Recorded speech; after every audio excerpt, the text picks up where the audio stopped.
साथियों, मैंने कहा था कि बाबा साहब भीमराव अंबेडकर की किताबों से मैं छोटी छोटी स्टोरी आपके साथ शेयर ज़रूर करूंगा। तो आइए शेयर करते हैं एक छोटी सी स्टोरी जो कि फरवरी 1933 की है।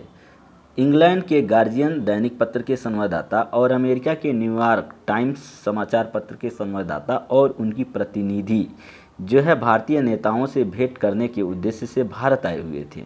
वे सबसे पहले गांधी जी के पास रात्रि के 9 बजे मिलने के लिए जाते हैं और देख कर के बहुत आश्चर्य होते हैं सब कि गांधी जी तब तक सो गए होते हैं।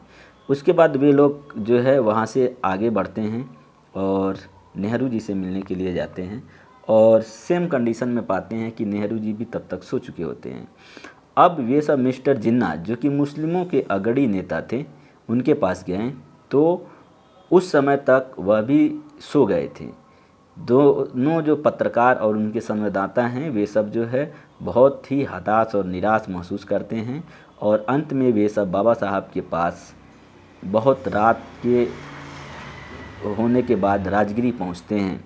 बाबा साहब डॉक्टर अंबेडकर के पास पहुंचकर के उन्हें थोड़ा सुखद अनुभूति मिलती है क्योंकि बाबा साहब इतनी रात होने के बाद भी पढ़ाई में लगे हुए थे, अध्ययन कर रहे थे।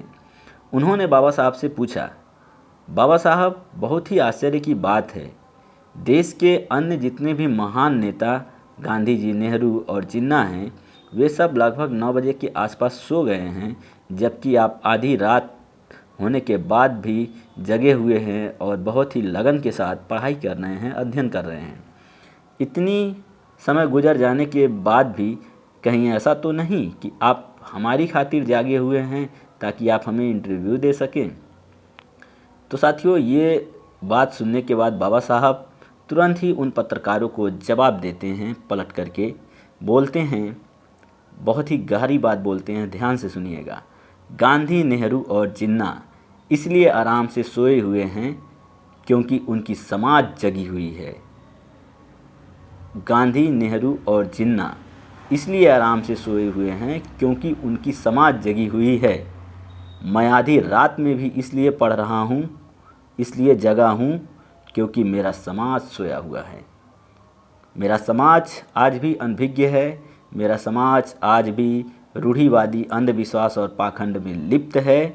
मैं उसे तार्किक वैज्ञानिक दृष्टिकोण देने के लिए इतनी रात तक पढ़ रहा हूँ। तो साथियों, इस तरीके के थे बाबा साहब भीमराव अंबेडकर। जैसे ही वो पत्रकार इनकी जवाब सुनते हैं बाबा साहब की, वो सब अवाक हो जाते हैं और निशब्द होकर के चुप हो जाते हैं और कुछ भी बोलने की स्थिति में नहीं होते हैं। तो साथियों, इस तरीके के थे बाबा साहब भीमराव अंबेडकर। तो सोचिए, और अगर आपको ये कहानी अच्छी लगी हो तो साथियों लाइक, कमेंट और शेयर ज़रूर करें।